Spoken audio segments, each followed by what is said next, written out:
Going for middle. Back. I'm gonna lie.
So we've made it here to GTI in Barnwell, South Carolina.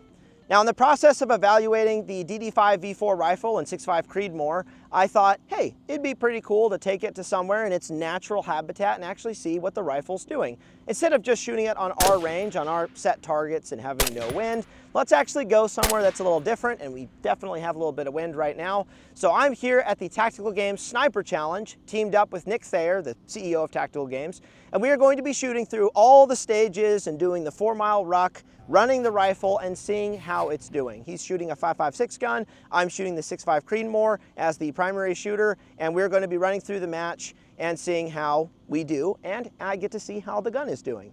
Now, originally, when Nick reached out to me, I thought I was going to be shooting the match, you know, just like all the other competitors, and he was going to be my teammate.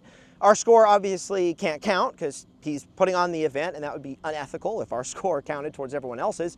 But then last week learned, hey, we're actually going to be proofing the stages instead. So we got here a couple days early. We're going to be testing the stages out to see if things need to be modified before everyone else shows up. We may have some harder target engagements that we'll be taking today, and then adjusting that for the rest of everyone else, or maybe stuff's gonna be too easy and it's going to be swapped around. But we're still gonna be shooting all the same targets, distances, same stages. We're doing the 4-mile ruck as well with all of our equipment, just like everyone else. Getting times, making sure everything is appropriate, so when everyone else shows up, you know, they're going to have an equitable match and a good time. So I'm gonna go get kitted up, and we're gonna start with the first batch of stages, which is gonna be some of the shooting stuff, and we'll see how the gun does.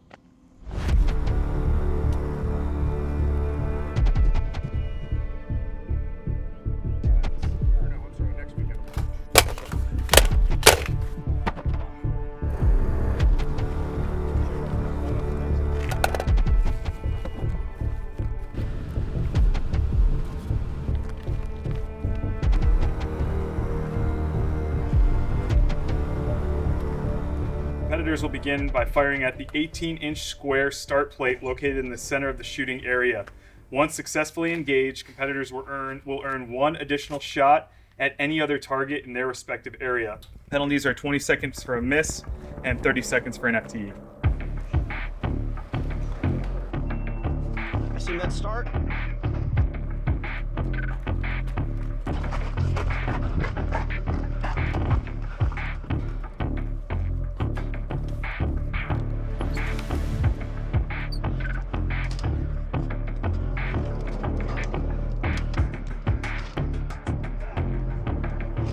You're up, both bags.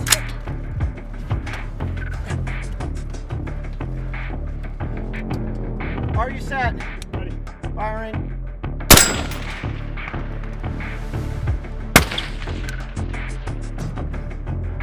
Stop plate. Hit. All right, another small square target above some shrubbery. Wind's good. Ah. Are you, sit. On it. Hit. All right, far right. Red outline.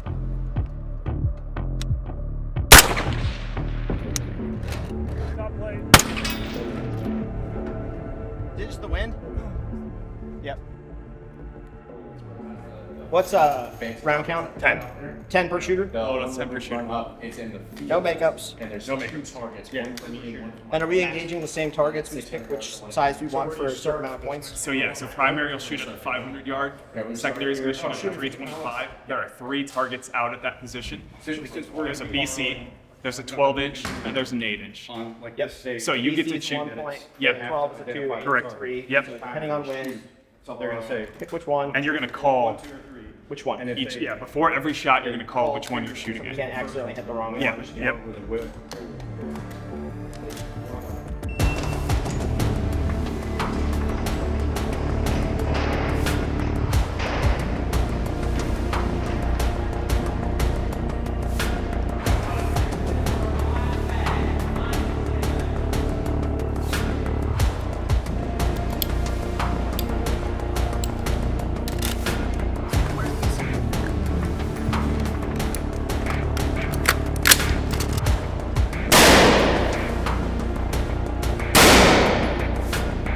Going for middle.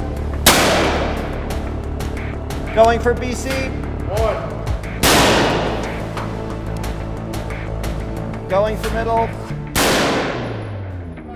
There we go. I got it.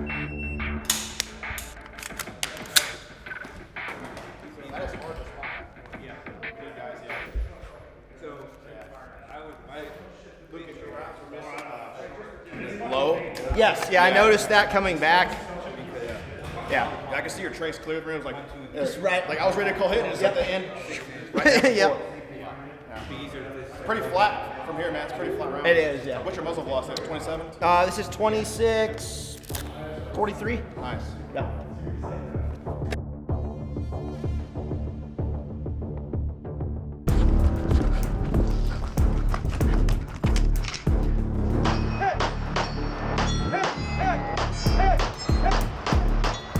Is that all? There. Yep. So good. Yep. Good. Go.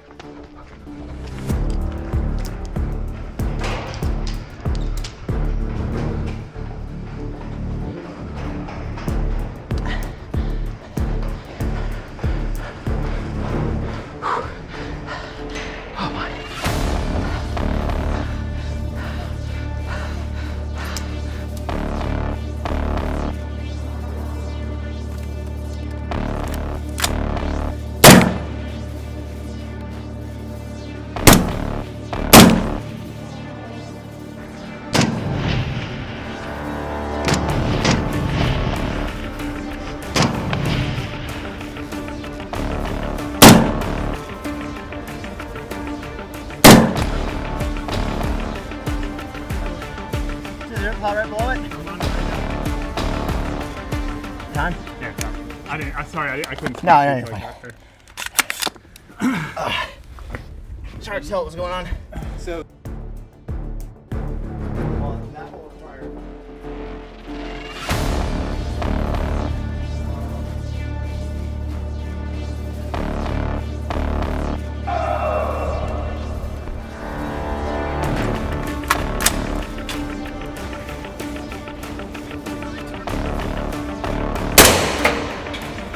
Impact 1. Impact 3. Impact 3. You hit them on our run. We got to hit as many as we can. That's the goal. That sounds good. That- Well, I I think have that's the goal. 60 rounds and another 20 in my back pocket. So. Did you have to I go expect you to come back with nothing. Yeah, exactly. I brought 600 rounds. I am shooting that.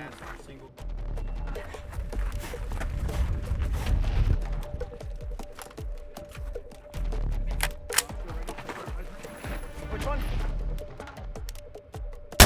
hit? Got it. 1-7 hold. All right. Go back. That was a hit. Okay, yep. That's a hit. Target in the road.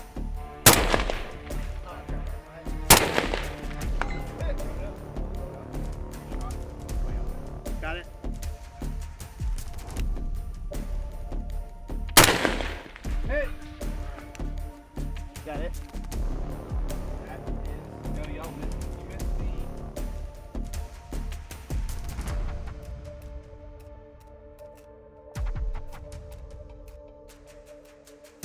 All right, so it's day 2 here at GTI, and we've got a couple hours before we do the 4-mile ruck. So I've got all my equipment ready, guns all set up still, and I want to recap some of day 1. So coming out here to this event, I did not have a whole lot of information regarding what kind of equipment I was going to need or what I needed to carry. All I knew was, hey, you got to pack all of your equipment on you for the entire day. Anything you leave behind on a stage is considered abandoned. So you need a pack to be able to retain all of your ammunition, all of your auxiliary equipment. I've got spare maintenance stuff for the rifle and my pistol. Like, I got everything that I can, you know, shoot stuff for a couple days without needing to like go back to the van and like get stuff. So I have all my kit set up. The thing for me coming into day 1 yesterday, you know, I had certain things on my equipment that I realized very quickly that I wasn't going to need. I was going to be able to harvest stuff out of my pack during a stage, like I had enough time. So the first thing that I ripped off was my front placard on my plate carrier that had my binos and my Kestrel, so I could have a slick front carrier, because we were shooting prone a lot more than I thought we would be, and just running the binos from the pack. So slicked out my kit a little bit, that was nice. But the thing for me shooting the stages yesterday, it was the first team event that I've had with a teammate that I'm trying to communicate with. And there were stages yesterday where it's, hey, he shoots a target, I can't shoot a target till he's shot a target, so I've got to be cued into that. And then we're also calling to the RO which target we're engaging while we're finding, ranging, and then engaging those targets. All these stages are blind, which is awesome. I think that's a great format for a match like this. There were some little hints we were kind of getting, like we have a rough idea of what the stage brief is, but as far as distances go, like you're not going to know that or the sizes of targets necessarily until you get up there. So that was pretty fun, and the big thing for me, so let's actually go over the rifle, because this will go into some of the stuff that happened yesterday. I have a laser rangefinder mounted to this gun. Now, this is an expensive piece of equipment, and the main reason to have a piece of gear like this is if you are an individual shooter, you do not have a spotter, and so you're doing everything on your own. If you have a spotter behind a spotting scope and he's got, or even just good range finding binos, he can laze targets, give you a distance, and then you can check like a dope card or something and then immediately engage like pretty fast. But for the stages that we were shooting, with Nick having his own targets and me trying to have my own targets, we're not really spotting for each other like you might see in like a traditional team-based sniper match. So we both have laser rangefinders. We're able to do everything on our own independently. So for all the stages, I was able to laze targets with this. One thing though, I checked on the first stage. They were saying, you know, and this is some of my fault not listening to the stages super. Like, I'm writing stuff down. I have a hard time kind of hearing things, so I'm like writing stuff down. And after the brief, I went, wait a minute, was that yards or meters? And they went, oh, everything's in yards. Well, I do everything in meters. So so I had to go in and like check some things, some calculations. But because I'm lasing everything in meters, even if they say, hey, a target is 500 yards, I'm still gonna laze it with this sucker, and then it's gonna tell me like 430 meters, and it's gonna give me the data that I need to engage that target. So using this, it doesn't really matter what distances they're giving me in yards, because I'm gonna be ranging all the targets anyway. But that was just a fun thing to be like, oh, they're doing everything in yards, not meters. Like, okay, good. So this was super valuable. I have been checking zero on this for the last few months that I've been shooting this gun, because this is the first time I've been using this device. This is the Mars laser rangefinder. They're very expensive, like 10 grand. I've had bad experiences with the Raptor, the Wilcox Raptor, and a lot of it comes down to torque. If you're not torquing the laser down onto your dive board properly, you should expect your laser to wander, and then you're going to have an inaccurate reading when you go to laze a target. So for the last couple months, every time I go to the range to confirm zero at 100, I'm checking my laze to see if this has moved. And for the last couple months, it has not moved. So today, for the last, like yesterday coming in, I didn't have time to chrono the rifle or confirm zero, which kind of sucks. Like, I always like to do that if I can. So I sent it, as sometimes you have to. But I did a quick laser check in one of the buildings out to, it's like 44 meters. And I could see like, okay, the laser is still like left of my reticle. It's a little bit higher than my center reticle. So it's going to converge, pretty far out there, which is what I set up initially. So I should get pretty accurate readings. On the 800-yard stage, which was, we went up the stairs, it's like 7 flights of stairs, which that was pretty brutal, but I was able to do it, which is awesome. 4 months ago, I would have gotten to the top. I would have had very little time to actually shoot the stage, but got to the top, had plenty of time to build a position, get on the gun, shoot like, I think I shot like 15 rounds. There was a lot of wind downrange that I couldn't feel, and I also didn't see, and I also was not really thinking about. So I just wasted a lot of ammo, but I went and lased the target, and I lased the tree line behind the target, which the tree line was like 800 yards. The target was actually more like 750. So the distance they gave was a little inaccurate, but that's fairly typical in these matches, and that's why you re-range like every target. So I sent a lot of rounds. I even went and shot a dirt pile. You know, I fired like 8 rounds at the target, had nothing, was moving through my reticle, nothing on the target, can't see anything behind it because of the tree line, there's no berm.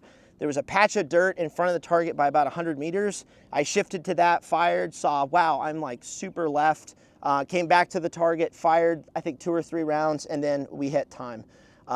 So I was like, well, that sucks. I missed like the one target I needed to shoot on the stage, but then everyone else in the squad missed it as well. So then I didn't feel quite so bad. But with that said, I should have been able to hit that target if I had done things properly, if I had shot the dirt pile initially to see what wind was doing, if I had considered a wind card, because I knew there was like 5 miles an hour of wind like previously. If I had known, hey, at 800, I need to just hold 1, just like left edge, like 1 mil off of left, I probably would have been in the ballpark, especially with sending like 15 rounds, and I think I could have gotten a hit at that distance. But again, after running up 7 flights of stairs, extra stuff happens you don't necessarily account for. So, but let's talk about the rifle, because you guys are here to hear about the Daniel Defense DD5V4. So, I have been shooting Daniel Defense rifles for a long time. I had an original V1 in 308 a long time ago. We have a V4 in 308 that we've been playing with, and after visiting Daniel Defense a few months ago, I was wanting to test one of their big frame guns for a video, and I went, hey, I'm shooting the sniper match. I haven't decided, you know, what gun I'm going to be shooting. What a perfect opportunity to take a DMR gas gun to a match to try it out and actually see how the gun does. So on the drive back from Daniel Defense, I ordered this off of RSR. So this is an anonymous sample. It was not a gun that they sent in. And I've shot about 1,400 rounds through it over the last 3 months in training. And the really cool part is I have had 0 malfunctions. I've had 0 issues with reliability. There's a 2-position gas block for suppressed and unsuppressed shooting. A hex key turns it. The one thing about this gun I will say is it is a little overgassed. This is a pretty punchy gas gun, or I'd say big frame gas gun. I've shot a lot of gas guns that are a lot softer, like the Scar 17, the Seekins guns, but because this gun's a little overgassed, it is going to run in more conditions, and it's one of the reasons I have had 0 issues with it. So it's kind of that, do you want a super soft shooting gun that's running on the edge of reliability, or do you want a rifle that's a little more punchy, but there's just a little bit more juice going on with the gun to keep it running when it's sturdy? So I've had 0 issues with this, and that was without lubing it for like the first 900 rounds, because I was curious to see what would happen. And I had no issues. That was cool. There is one bad thing about the gun, though, I will say, just right off the bat. The mag release is really stiff. This is something I noticed on the other one we got. Their small parts are... something's wrong with some of their small parts, but it's a super stiff mag release on this side. It's fine on the other, which is kind of odd. On the other 308 gun that we got from them, the actual bolt catch broke, got caught, and so we had to get a new one. So a couple little small parts issues that we've had on the 2 guns that we've had, but everything else has been fine. As far as accuracy on the rifle, because we have so much Mirage at the range, I haven't been focused like a ton on like, oh, what's the best like 3-round, 5-round grouping I can get. In the shooting I've done with this over the last 3 months, I'm getting 1-inch groups. It's probably sub 1-inch groups if I didn't have as much Mirage, and if I was like picking and choosing. But I'm also not super hung up necessarily on the accuracy of this gun. If this gun's 1M away, I'm pretty happy. I'm going to be missing targets out here because of me, which is like entirely why I missed targets yesterday, not because of this rifle itself. I think people get a little too hung up on that. But I do want to, under the right conditions at our range, actually get some really good groups and see what this gun is doing, especially after breaking it in for like 1,500 rounds. I just know going into this, hey, this gun's like a 1-inch gun, little sub 1-inch gun-ish. If I miss, that's totally because of me. Muzzle velocity for this rifle when I got it, when I was chronoing, I'm shooting 140 grain Federal gold medal match, and I was getting 25-30, which is pretty slow for this ammo. Once I broke the barrel in, had a couple hundred rounds on it, I got up to 26.41, I think. And the last chrono that I did right before I came out here, it was 26.43. So that's pretty good for an 18-inch rifle shooting this ammo. I talked to some of the guys yesterday. I told them what velocity I was getting, and they were like, oh, that's actually, you know, that's pretty good for a gun like this. This is an 18-inch barrel. I'm not shooting the 20-inch. I'd probably get an extra 20, 30 feet per second shooting one of those. I wanted to shoot something a little bit small. Originally, I was planning on shooting a muzzle brake because, like, you know, go for max, you know, recoil management. But it was giving me headaches a little too quickly, shooting in the prone and shooting around positions. Probably from all my shooting with muzzle devices around walls and stuff. So I opted for a suppressor. So to get rid of some of that concussion for like personal health, this is the Ultra 5 from T.REX, Thunder Beast Armament Company, I think is what they're called. This is the same can that I run on my Surgeon rifle, moved it over to here, and this is actually the same optics package that I run on my bolt gun as well. So I basically harvested parts off of a gun that I've taken out west that I've shot for long range, just so I have the same like comparison of what's going on. But the funny thing is, like, there were some guys saying this is too much scope for this gun. Yeah, probably is. But yesterday I only shot to max 15x. Like, I was mainly shooting at like 13x for all the targets. Like, I could see enough of the tree to hold on everything. Max distance is 800 yards or 750, which that's like 630 meters, something like that. So none of the distances are that far. So I'm pretty much just shooting everything on 14x. If I do have to zoom in for some reason, I can obviously do that. So a device that I have on here, this is a MDT anti-cant device. So this is an electronic bubble level, essentially. Tells me how level I am to the target. Inside of, you know, 200 meters or so, it's not going to matter quite as much. But on some of the targets yesterday, it's probably why I was missing. I probably was not fully level with the target, and I was introducing a little bit more windage into what I would need to hold to hit that target accurately. So this thing, it's nice and tucked out of the way.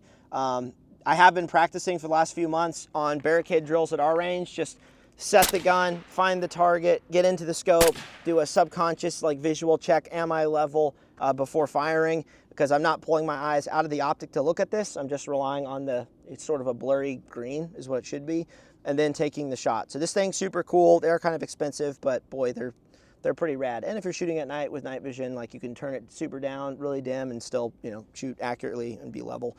One thing that's been super nice is I have this little, I'll actually flip the gun so you can see it. I have this little thumb rest. I can't remember who makes this one. I bought it from some sniper website, one of those long range places, and just gives me something to throw my thumb on, you know, versus trying to tuck it under the rail, which I can do. Just M-lock, slapped it right there, super nice. I'm running ARCA, so for some of you guys who are unaware, this is a pattern that is used by sort of it's kind of, think of it like Picatinny or M-lock. It's like one of these pattern types used by camera manufacturers for camera mounts and stuff. But the shooting community uses it as well for being able to rapidly adjust bipods and tripod use. So this particular section that I ordered that is M-lock did not fit on this rifle because of the geometry of the Daniel rail. It kind of slopes. So I had to take a grinder to it, grind it down, do a little DIY to get it to fit, and got it to work just fine on here. And the main reason I'm running this is if I do throw this rifle into my pack for some reason, I want to retract my bipod into the pack a little bit.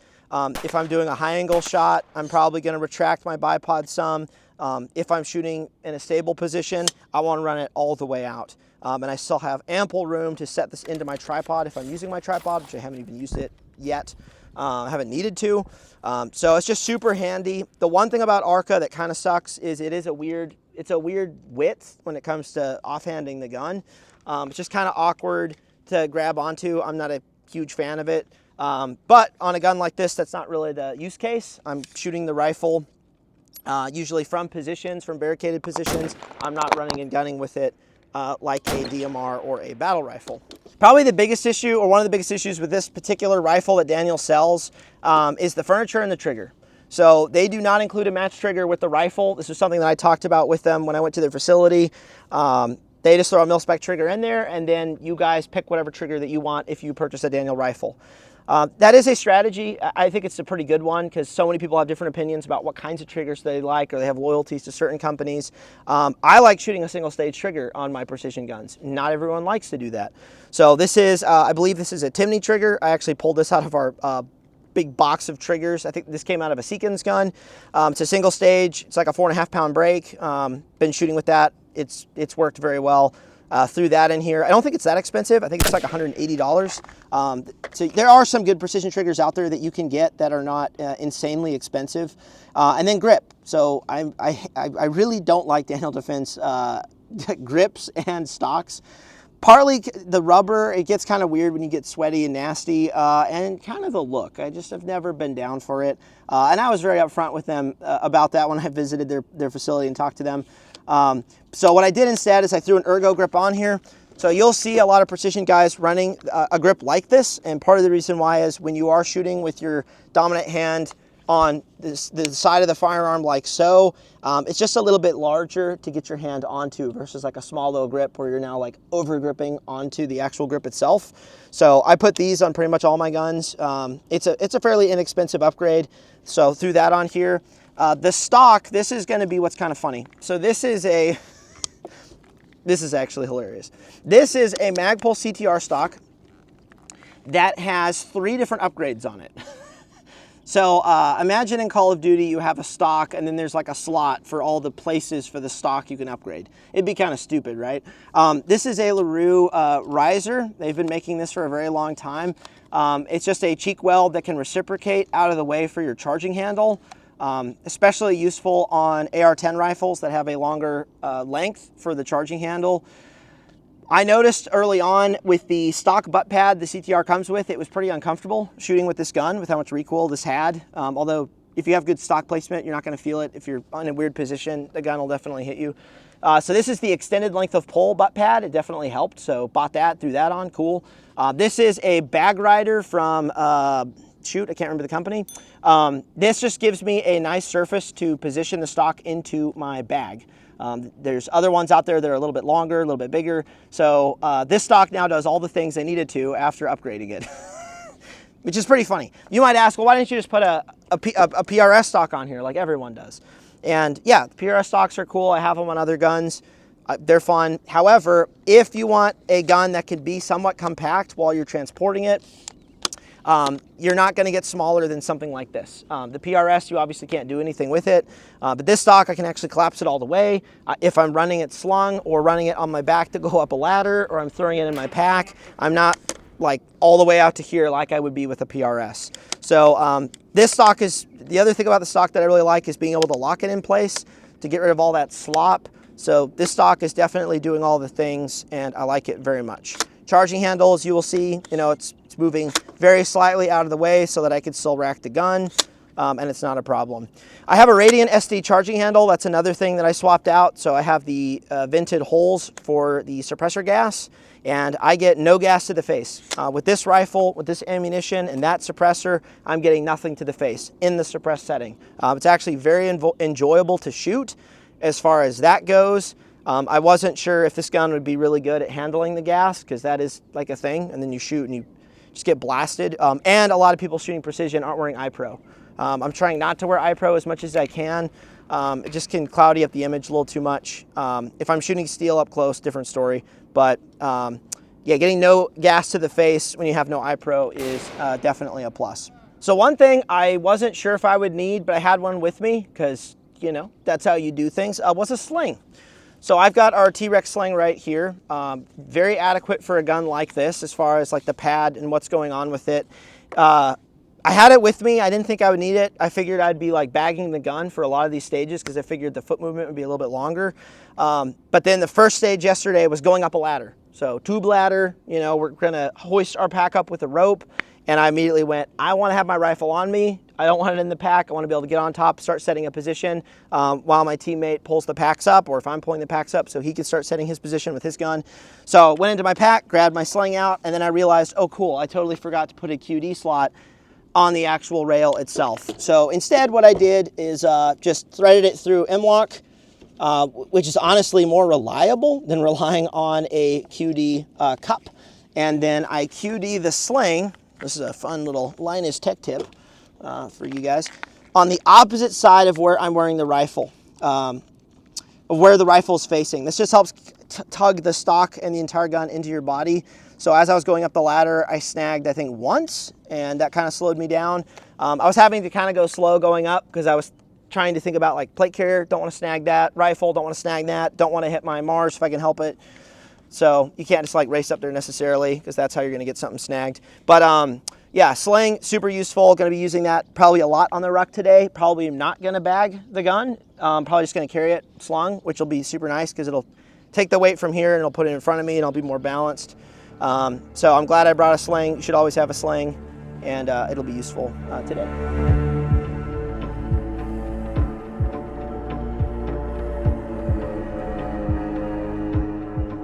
All right, so we're here at GTI in Barnwell, South Carolina. We're going to step through our day 2, so Sunday movements for our Sniper Challenge match this coming weekend. So this is our opportunity to run through the stages, make sure the match flow goes well, make sure people aren't going to get caught up anywhere, and make sure the shooting's fun and challenging. It's going to be good. You excited? Absolutely. So this is a run. We're going to check the run pace when we get done. Sounds good. This is a run. So our man James Gill is going to give us our stage brief, and then we're going to step off. Cool. All right, welcome to stage 7. Go ruck yourself. It's a 100-point stage. Your loadout is your entire loadout. Your time cap is multiple hours. Scoring will be time plus. Competitors will move along the marked path. Time stops when the athletes complete the course. Time will be paused when both teammates reach a checkpoint and announce their team number to the volunteer. On the path, there will be 3 marked observation points. At each of these observation points, there will be 2 identifier IPSC targets. These targets will include a unique feature that will be mirrored on an IPSC target within the observation area. The target in the area will have information on it that will be required for the final stage. The information will be a letter and a number. Penalties: 4 minutes for each missed piece of information, 24-minute total. Do you guys have any questions? All good? He knows what we're doing. All right.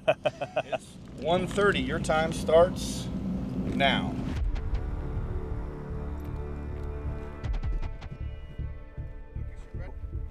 Shooters ready. Stand by. Hit! Hit! Hit! Hit! Hit!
Here, right to left. Field above chain link fence. Distance 259. I've got a 1 mil hold.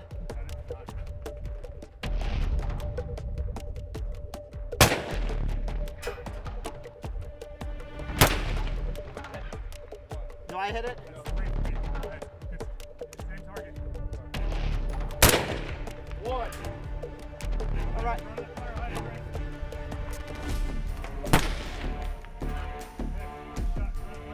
Got it.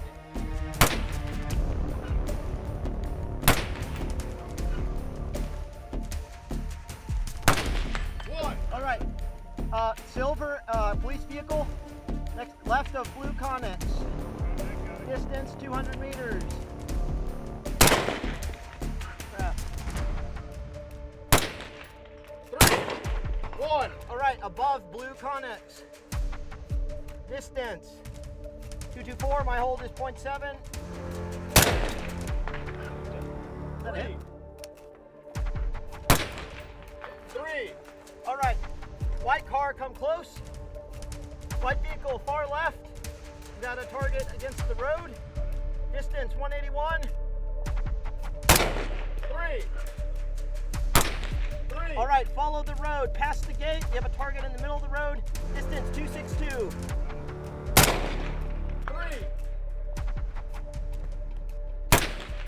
3, 1.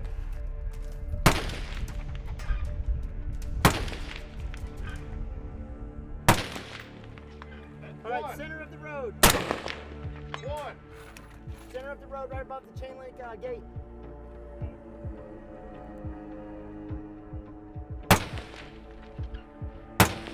1. All right, up the road. I've got a 1-7 hold. 1.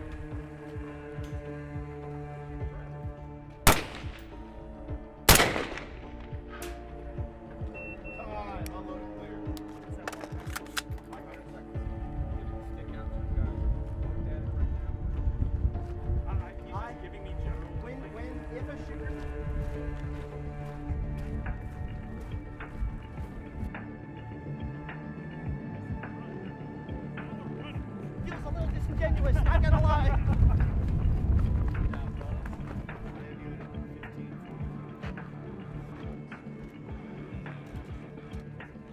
All right, guys, so I just completed the ruck portion of this match. So it's a little around like 4 miles or a little over 4 miles with targets along the way and various tasks that we have to do, finding certain targets or identifying certain things at observation posts. So then we know what targets to engage later. So lots of fun stuff going on, a little bit of pistol. We do have a couple other stages though, I believe, that we need to shoot, but we'll see about that. They're still proofing some stages. But let's go ahead and talk about some of the kit and we'll just lay it out. All right, so as you will see, I am fairly gassed, just covered in sweat. And the nice thing was I was able to finish the match. You know, I didn't have to like pass out from heat or anything like that. All the training I did beforehand, all my squats, all my ruck stuff that I did on my Stairmaster definitely came in clutch. If I had shot this match with 0 training, say 5 months ago when Nick asked, I either would have timed out at the first stairwell after the major portion of the ruck, or I just would have doubled my time for this entire ruck march and probably would have just like zeroed out. But because I spent a lot of time working on my legs, I was able to carry all this equipment, which is around 70 pounds. I think I lightened it down to maybe sub 70, like 68 or so. I was able to complete the course, and that was very cool. With that said, though, my cardio was not up to par. My legs didn't have a problem. Knees, thankfully, were okay. I've got compression thingies on, those are great. My cardio was the thing that was suffering the most, and I probably drank too much water and then started having some issues, but I didn't have any Tums. So it is what it is. But the fitness side, I was able to do it, and that's what, there were 2 things I was looking for. One was completing the course of fire and completing the ruck march, understanding the courses of fire, engaging appropriately, and being able to complete the match with this particular rifle, the DD5V4. As far as how this gun ran, I had 0 problems. I introduced an issue of my own where I loaded on one of the last stages. It's probably where the fatigue is coming in, where I short stroked on a round. I had to pull the mag, get rid of it, and then reload the rifle. That was self-induced, so still not an issue with the gun. That was pretty cool. As far as accuracy goes, I was able to clean most of the targets. The 800-yard target, which was actually like 750, you can't trust the yardages they give you at matches. That's why you relays with either binos, which I had kilo 10s, never used them. It was never necessary since I had an LRF on the rifle, and that allowed me to just go a little bit faster. Once I was in position, like on the vehicle stage down there, I didn't know where the car was going to come out. Again, this is a blind match. That's what makes it really fun. So I was in position. I had a bag, sprawled out. I was really happy with my position. I was backed out on my glass to probably like 10x, and I could see the entire road. And as soon as I saw the vehicle, I started lasing, and then started engaging the driver. We did have to shoot that stage, I think, 3 times because we were kind of playing with the hits. Initially, it was 10 to the engine block and then like 2 to the body. That was too easy. I mean, I lased. It was like hold 1.5, and I just sent it. Good recoil management, had a bag. This gun doesn't move a whole lot, and we were able to stop the car. Just, it was a little too easy. Then we transitioned it to body only on the target, 5 hits. And the fun thing with that vehicle is the window is so busted up, you have to envision like the size of the driver and like where the head would be. So again, that's sort of the challenge for matches like this, and you'll never shoot a target like that on any sort of private range. So that is now a thing I have done, you know, coming out to a match, is shoot an occupant in a vehicle, obviously driving very slow though. And we had, I think it was all hits, Nick and I. On the last run, where it was 5 to the body, we dumped extra. It was a little overkill. But that gun ran great for that. And as we moved through the stages, was able to clean targets. I was able to call some wind. I did reference my wind dope that I created this morning once, for one stage, once we were on the roof. And that was very helpful, and the wind did a little switcheroo. Once I got to the 800-yard target, which I did miss, fired 3 shots, it's all you're allowed. So that target was elusive, but most people weren't hitting that. So we'll see how many people end up hitting that target. But as far as this rifle goes and this optic, I hovered at 14x, you know, somewhere in there, and gun was good to go. I could see my tree, I could hold on targets. I only dialed once on the far guy. I probably shouldn't have done that. Was able to check cant most of the time, was able to remember that, and the gun ran great. I did not use speed drop any, didn't use max point blank range any. There weren't any stages that really required that, in my opinion. I was just lasing targets because most of them were past like 400 yards, and that's where you're gonna drop off with your max point blank range and your speed drop anyway for a lot of guns. For kit, so I carried a lot of stuff. Now there's one stage that we did not shoot because we were focusing on other stuff. There's like one more pistol stage we didn't do, but I had plenty of ammo for that. I carried 3 mags on belt. I shot through a portion of one for this stage, cleaned that, cool. And then we didn't do any pistol, we didn't do any other pistol. So I carried all this ammo for no reason. Well, it'll be similar to what other competitors are carrying, so that's cool. Kestrel, never used it, but I used it prior to the match to get check temp, build my dope card yesterday, and check what my wind holds would be. But other than that, you know, even on the roof, I wasn't checking wind. I was just gauging off of, is it 3, 5, or 8, based off of information yesterday, which other competitors can do. They'll shoot stages on the first day, and then before the ruck, they'll kind of know what this environment is like. Binos, never used those. Phone, thankfully did not break because I did drop my bag towards the end. It was faster, you know, it's cool. Carried a maintenance kit. I'm trying to treat this match. This is probably unnecessary, as if I were taking this equipment like in the mountains for another match, say I'd love to shoot marathon in the future, I'm gonna have to carry a lot of equipment for that type of match. I'm gonna have to have everything on me. Here, you know, can you get by without maintenance equipment for both pistol and rifle? Like I have a spare Glock kit in here to fix my Glock. Yeah, I didn't need this, but I had it anyway.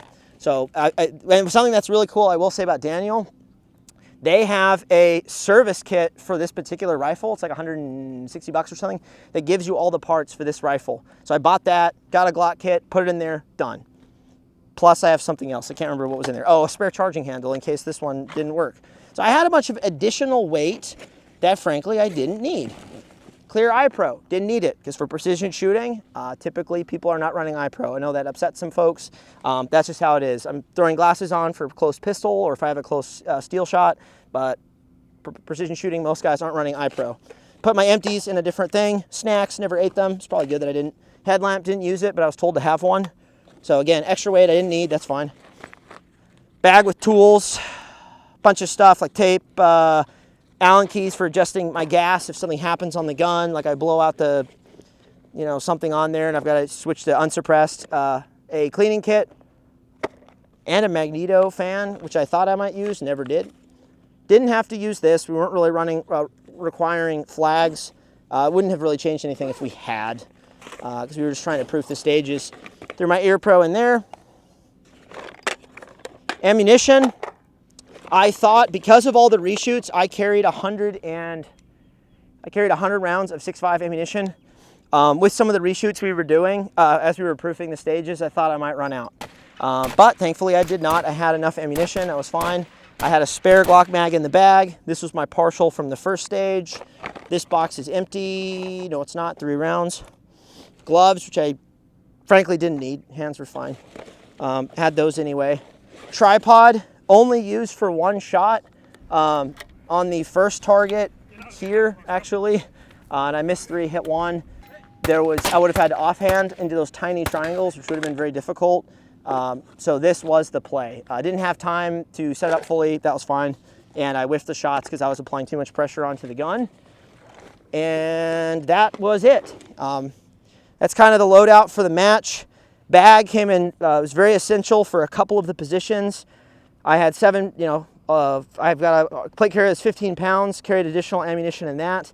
And that's something that was very helpful, being able to have enough ammunition on the body, because we did have stages that was unlimited. You just like get points, just so I don't have to rummage in the bag to grab a magazine. So 60 rounds on body was pretty nice. I never had to do it, but if we had had like a crazy wind on a stage, I probably would have dumped rounds and needed to reload. And then during the walk, we had the OPs, where we had to scan for targets of a certain color, figure out the letter and the number. So I took those down.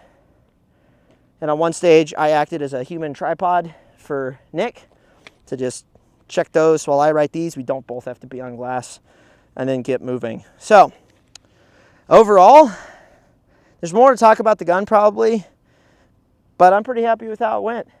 It's pretty fun. I'm gonna have to do it again. I'm gonna have to go faster. I'm gonna have to double down. I've got to work on my cardio. So I think we're gonna do that. But if this is an event that you are interested in, like you're getting into long range, and you actually want to test yourself on a series of, you know, drills and courses of fire and different things and really see where you're at, a sniper match, like PRS does one thing, but these sniper matches that are team-based, where you have to have a handgun, you have to carry everything on body all day, you are going to notice things with your equipment that you're not necessarily going to see in like a PRS match or just you shooting on your range. Like there's stuff that happened, you know, I changed my kit after day 1 that I could not have necessarily foreseen on my range doing my stuff. Wasn't until I got out here, saw what some other guys were doing, kind of understood what kind of stages we were shooting, that I was able to shed a lot of equipment, and I've, you know, practically speaking, could have shed probably 8 pounds off of my loadout and gone a little faster. So, pretty cool.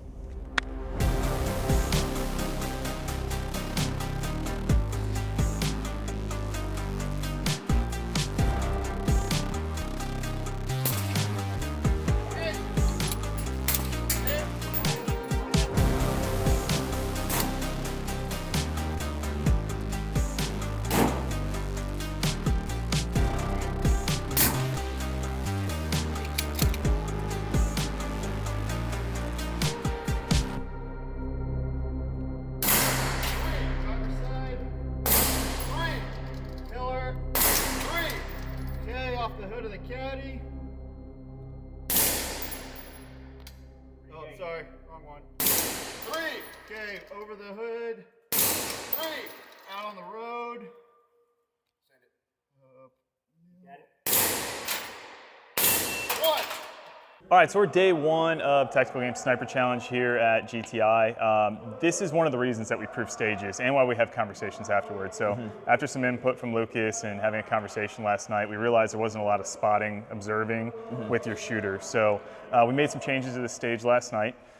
And now we have a dedicated shooter and a dedicated spotter on this stage. So spotter's calling out everything to his shooter that's down in the port. It's kind of not intentionally designed, but just so happened to work out that LRFs aren't really functioning because of the height. So I think that was something that really worked out well. So definitely awesome to have you out and have that conversation beforehand. So thank you for that. I appreciate that. And it's definitely increased the caliber and the quality of the match. That's awesome. Yeah. Hey, thanks so much You for did having me good. on. Yeah, enjoyed it. Yeah.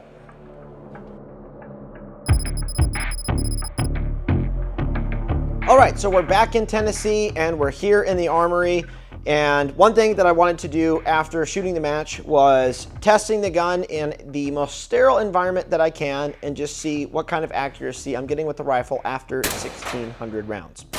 Now, I have a different philosophy when it comes to testing the MOA-ness and the accuracy of a rifle than some.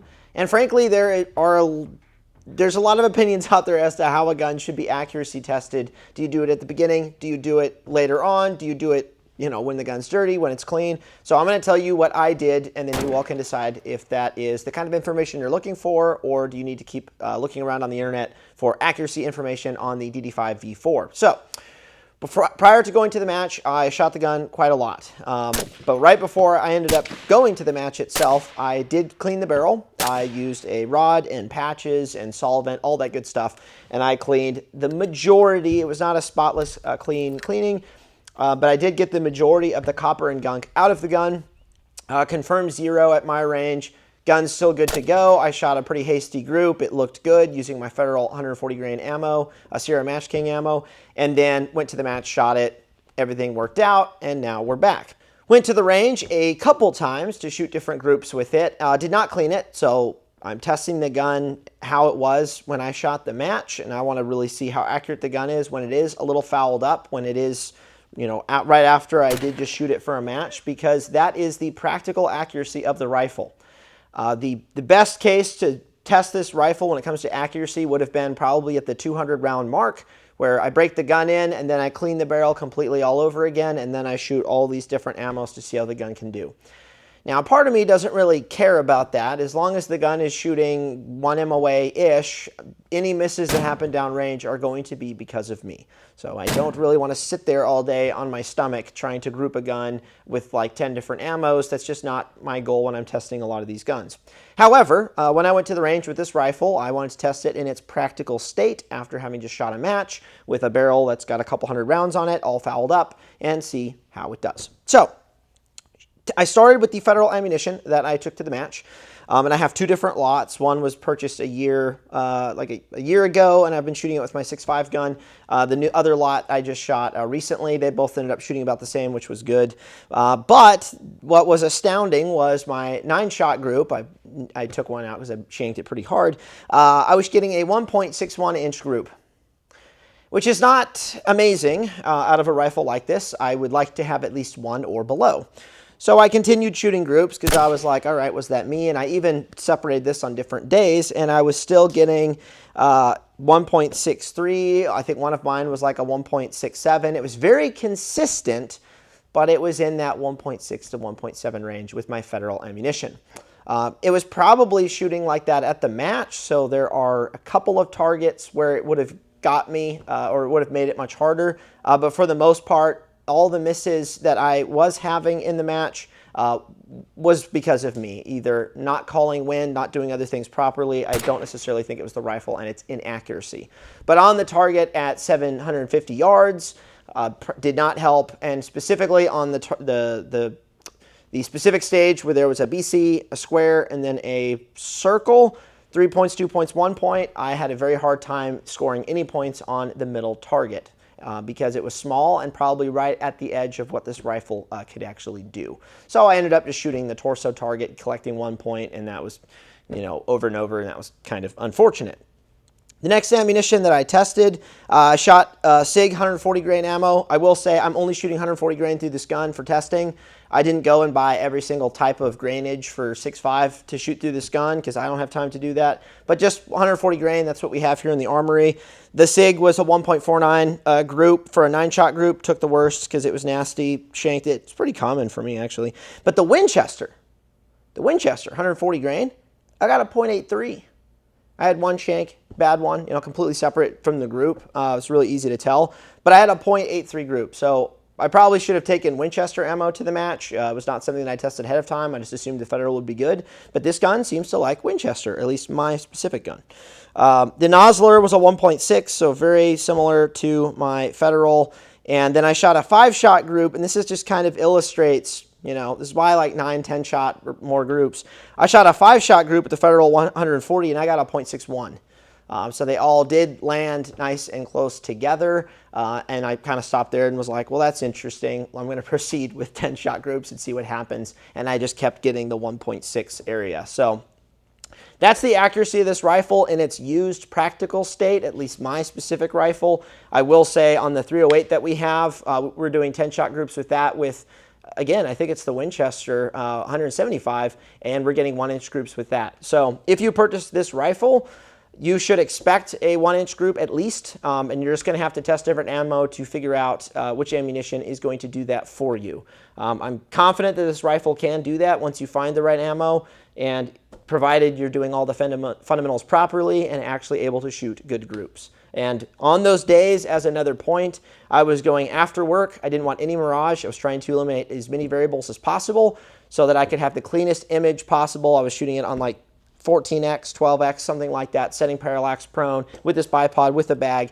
That's just how I shoot groups, and so that's the data for you guys to now debate over.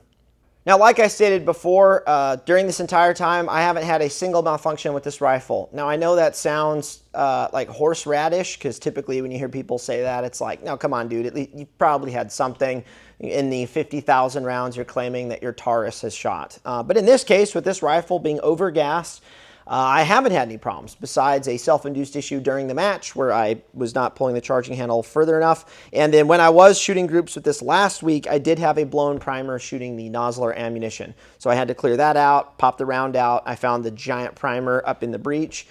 Is that a gun problem? Is that a suppressor gassing issue, or was that the ammunition? I don't know, but again, that's information for you guys. But let's talk about cost, because for a rifle like this, I mean, the big thing is going to be accuracy, reliability, and cost. I will say availability-wise, these guns are very available, some of the most available precision gas gun, DMR guns that are on the market, so that's nice. So the cost for this gun is around $26, $50, something like that, depending on where you find it.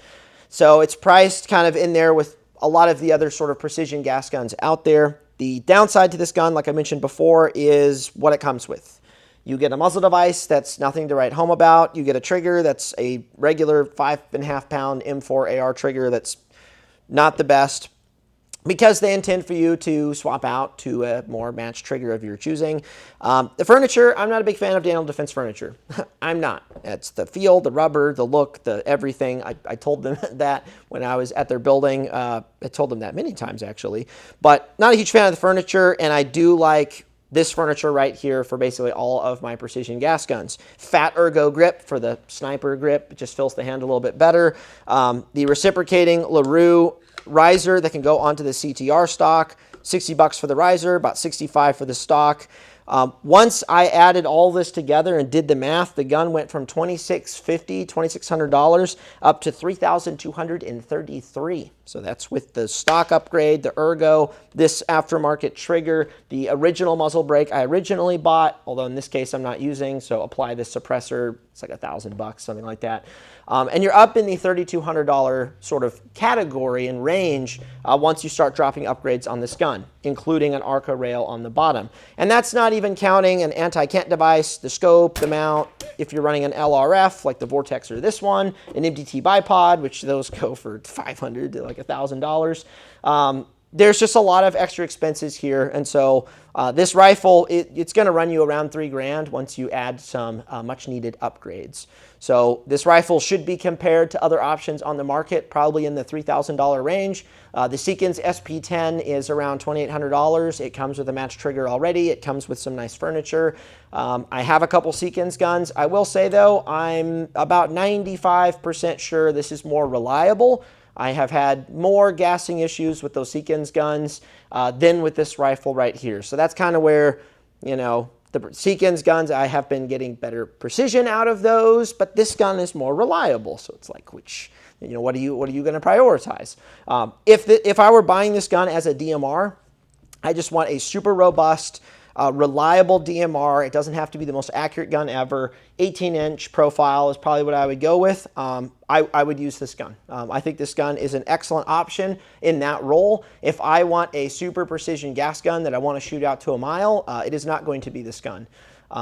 If I was going to try to use this gun for that, I would probably upgrade to the proof barrel, which is around $1,000. They do make it for this gun, but instead I would probably go and buy something different. But if you're looking for a no-nonsense, super reliable designated marksman type rifle that you can take out to 800, 900, you're willing to find the right ammo for the gun, so it is sub MOA and it is nice and accurate and it likes that ammo and the muzzle velocity is good, then yes, I think this is an excellent option on the market when it comes to a robust and reliable DMR type rifle. So with all that said, I hope this video has been helpful if you are someone who's looking into a designated marksman rifle, and whether you're just trying to learn what exists on the market or you've been specifically interested in the Daniel Defense offering. But I also hope this was educational to show you guys what exists out there in terms of sniper matches. Now, there are very few competitors in the sniper world, although I'm sure some of them might say they disagree with me. But compared to, say, action, pistol shooting, USPSA, IPSC, even 2-gun, 3-gun, the long-range precision shooting world, as far as competitively, is a much smaller audience and group of people than some of the other shooting sports that have taken off over the last couple decades. But with that said, I am starting to get much more interested in the competitive world when it comes to long range, and there are lots of different disciplines in there, PRS, NRL, these tactical sort of sniper matches, and obviously there's the military matches as well. And I've already signed up for my first PRS match. A week coming back from the tactical game sniper match, I want to go to one of the other disciplines, which is only shooting. There's no like rucking equipment, and it's not even a team match. It's just you know the targets, you know where they're at, you have certain positions you need to shoot from, and it's shooting through all those positions as efficiently as possible while getting the most hits possible. So it's just a straight up shooting match with, most of the people will have crazy raced out guns. I'll be shooting in the open category with my surgeon because that's where most of the competitors are. I'm not going to shoot a gas gun because I think there's only like 10 people shooting in that specific match. And I'm going to see how I do. I don't think I'm going to do particularly well since I have never shot a PRS match, but it will be fun to see if my training on our own range, as I've been doing this last couple of years, where that will place me in a match or in an environment like that. And that is the really cool thing about going to a match, even if it's your first kind of match but you've been training for it, is seeing, did your training pay off? Were you doing things properly?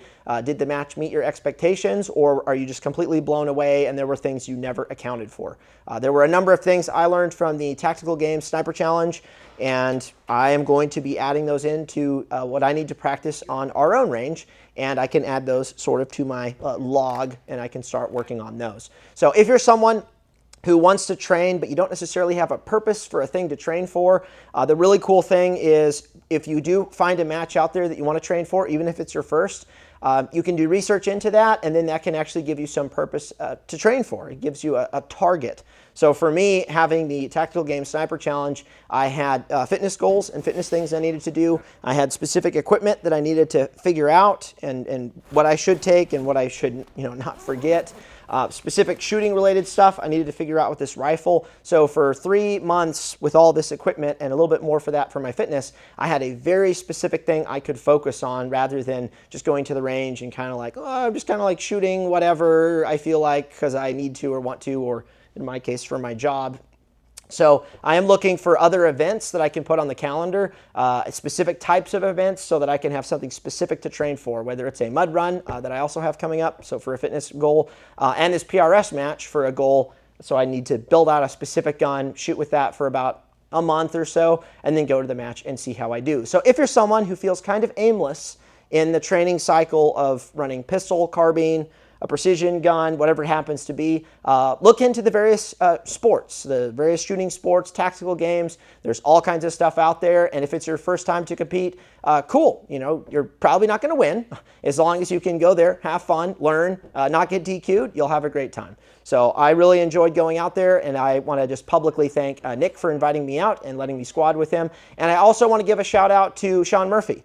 I was able to stick around for the match on the first day that all the competitors showed up, the actual competitors, not me, who are shooting the match, and I followed the super squad around, and I took notes of all sorts of things different guys were doing, and I was able to talk to Sean Murphy quite a bit. He's an individual who goes to matches, and he wins a lot of them with his buddy Greg. So got to talk to him quite a bit.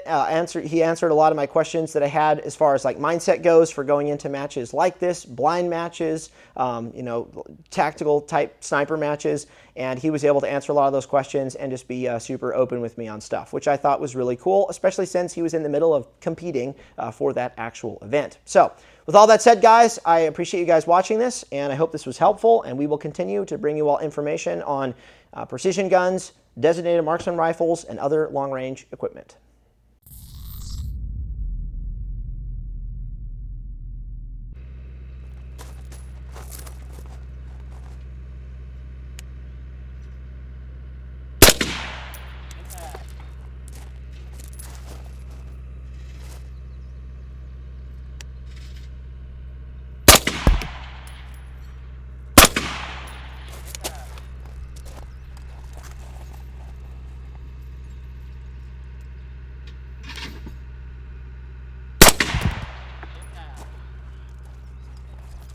Center body.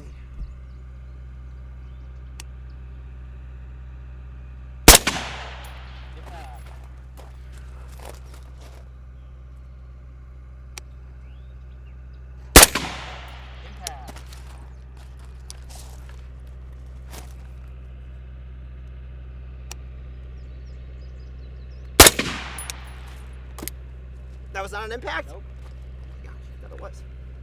So dust. Impact. It's off to the right side. Should not have been a hit.